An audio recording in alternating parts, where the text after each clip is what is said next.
বন্যায় বসতঘর ও জিনিসপত্র কোনো কিছুই রক্ষা করতে পারেননি তাপস, জীবনচন্দ্র দে ও নির্মল চন্দ্র নাথরা। শুধু পরনের কাপড় নিয়ে ঘর ছাড়তে হয়েছে তাদের। কোনোভাবে জীবন নিয়ে আশ্রয় কেন্দ্রে ঠাঁই নিয়েছিলেন, তবে বাড়ি ফিরে দেখেন নিজের ঘরটি একেবারে মাটিতে লুটে পড়ে আছে। স্বাভাবিক জীবনে যেখানে নুন আনতে পান্তা ফুরায়, সেখানে সব হারিয়ে দিশেহারা তারা। আগের বাড়িও আমি লোন নিয়ে আমি এই ঘরটা নিয়ে করছি। আমি গ্রামীণ ব্যাংক থেকে 1,00,000 টাকা আমি লোন নিয়ে এই ঘরটা কোন রকম মেরামত করছি। এখন কিভাবে পরিশোধ করবো, ঘর কিভাবে করব, পরিবার কিভাবে চালাবো, আমার কোনো ইয়ে নেই, আমার আর কিছুই নেই। সবকিছু নতুন করে শুরু করা, অন্যদিকে ঋণের বোঝা নিয়ে দুশ্চিন্তায় দিন কাটছে তার। সরকারের সহযোগিতা ছাড়া ঘুরে দাঁড়ানোর মতো কোনো অবস্থাই নেই। অবশ্য আমার সরকারের সহযোগিতা যদি সরকারে একটু দেখে, তাহলে আমি ঘুরে একটু করে আবার আমার বাচ্চা কাচ্চাগুলা নিয়ে আমি আবার দাঁড়াতে পারবো।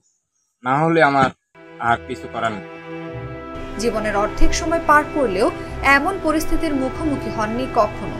উপজেলার জোরারগঞ্জ ইউনিয়নের নন্দনপুর গ্রামের বাসিন্দা তারা। তাদের মাটির ঘর বন্যার পানিতে ভেঙে গেছে। মাথা গোজার শেষ সম্বল হারিয়ে এখন নিঃস্ব তারা।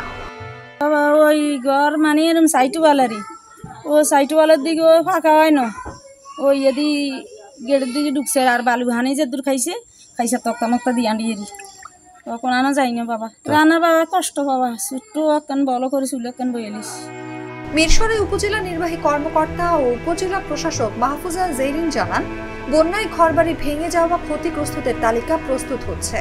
ইউনিয়নগুলোতে উপজেলার বিভিন্ন দপ্তরের অফিসারদের দায়িত্ব দেওয়া হয়েছে। আশা করছি কয়েকদিনের মধ্যে তালিকা এসে পৌঁছাবে।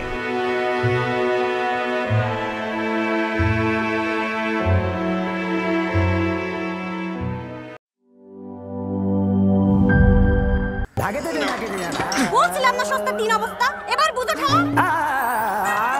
ভালো টিউবওয়েল যে কেন না, এবার বোঝো মজা। আগেই কইছিলাম দেশের আরএফএল টিউবওয়েল নাও। এবার আর ভুল নাই, আরএফএল ছাড়া উপায় নাই।